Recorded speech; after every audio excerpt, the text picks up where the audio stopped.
Welcome back to Movie Matrix. Today we're breaking down The Witcher Season 1 Episode 2. Before we begin, make sure to like, subscribe, and turn on notifications so you never miss our latest recaps. Now, let's jump straight in. Geralt of Rivia's last job didn't go so well.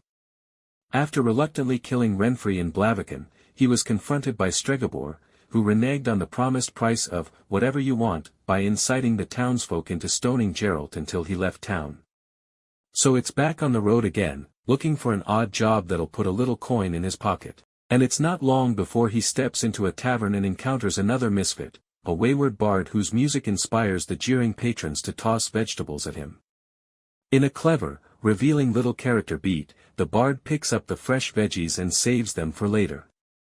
This is the TV show's version of the fan-favorite character Jaskier, whose name has previously been translated to Dandelion in English.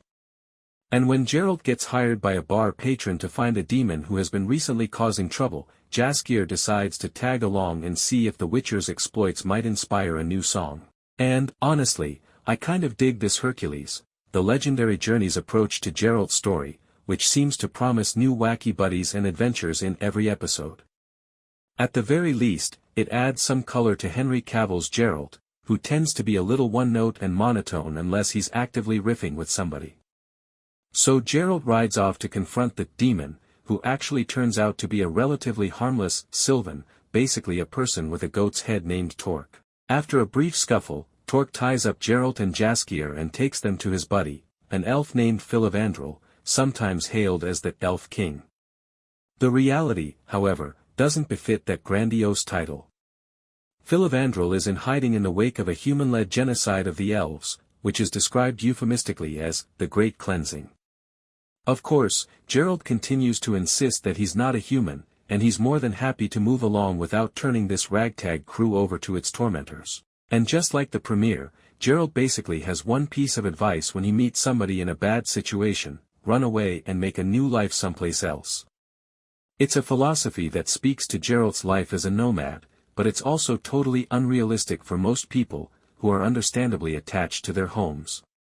In any case, Filavandrel and his companions aren't going anywhere, but they've also decided Geralt isn't a threat. So they let him go. He gives them the 150 ducat he received in advance, they give Jaskier a new lute to replace the one they broke, and everyone wanders off relatively happy. Jaskier even decides to write a new song about Geralt's adventure. Sure, we'll meet Filavandrel again someday. This story is both straightforward and self-contained, just a fun little adventure with our Witcher and his obnoxious but charming new friend. But the real meat of the episode comes from a parallel plot that follows a new character, a young sorceress named Yennefer. Friendly advice: if you don't want anything spoiled, don't even Google that name. At the beginning of the episode, we meet Yennefer as the abused and unloved stepdaughter of a pig farmer, forced to work in the slop while peers mock her for her hunched back. But like Carrie, all that adolescent abuse eventually seems to awaken something in Yennefer. At a moment of high stress, Yennefer suddenly teleports away to a magical place.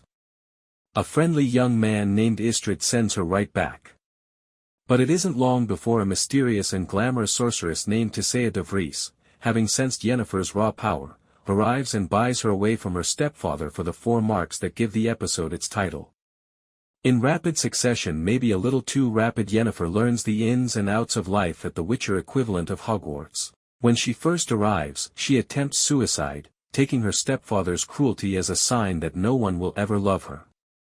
But before long, Yennefer becomes curious about exploring the limits of her own magical powers alongside peers that, for the first time, she can connect with.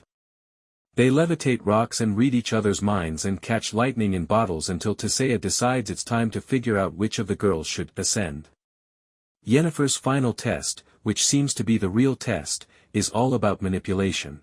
Throughout her training, she's been sneaking off to meet with a young man named Istrid, who harbors an obvious crush on her.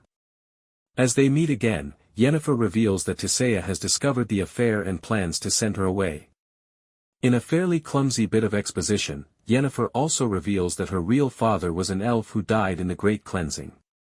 Yennefer and Istrid kiss, and Yennefer leaves with a special flower she receives from Istrid. And she promptly brings the flower to Tissaia, who ordered her to wrest it from Istrid in the first place.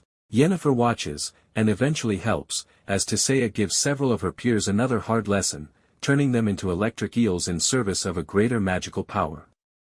For now, at least, Yennefer is most useful in her current form. You might be feeling pretty bad for Istrid right now. But wait. In a subsequent scene, we learn that Istrid is running a con on Yennefer too. Stregobor, our creepy old wizard buddy from the last episode, pops up to reveal he has been ordering Istrid to romance Yennefer all along. Both of the apprentices seem to be pawns in some kind of greater game played by their masters, and while The Witcher is currently splitting its time between Geralt, Yennefer, and Ciri, the recurring characters popping up in these apparently disconnected storylines are surely a sign that this massive world will start to come together before the season comes to an end.